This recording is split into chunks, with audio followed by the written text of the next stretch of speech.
And now on to an issue that has more than 5 million Americans in dire straits: student loans. There is now more student loan debt than credit card debt in this country, and an entire cottage industry dedicated to collecting that debt. The Department of Education pays about $1 billion a year to debt collectors to track that money down. And a new bill from Representative Tom Petrie, a Republican from Wisconsin, would make some key changes to the way government handles student debt.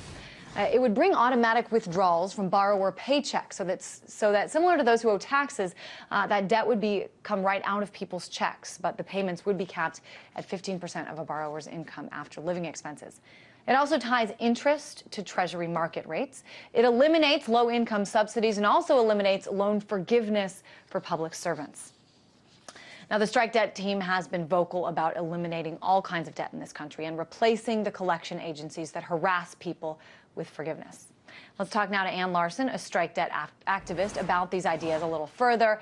Ann, what do you think about this idea to use automatic withdrawals from borrowers' paychecks to pay back student loans?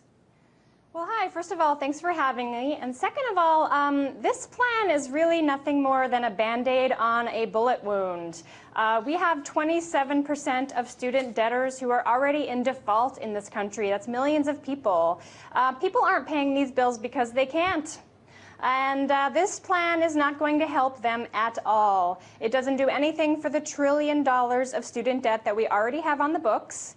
And perhaps more importantly, it doesn't address the exploding cost of higher education. So I think that families sitting around the table wondering how they're going to afford higher education are looking at this plan and thinking, what don't our elected representatives get about this? But what about, and I haven't spoken to Congressman Petrie, but the fact is he said, I want to make it so this comes out of people's paychecks, but it would be capped at 15% of, a person's income after living expenses. It's not really, anyone's place to tell people how to spend their money. But the fact is, they borrowed this money.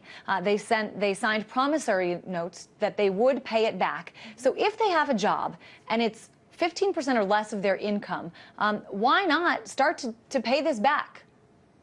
Well, first of all, this plan will not apply to current student debtors. It would only be for new student debtors that are just starting out in college. And secondly, we need to talk about the fundamental question here, which is student debt legitimate debt? Is funding higher education something that we should do as a society? Or is saddling young people with tens of thousands of dollars, in many cases over $100,000 in debt, is this something that we should support and something that we should do? I find it interesting that Republicans who oppose any kind of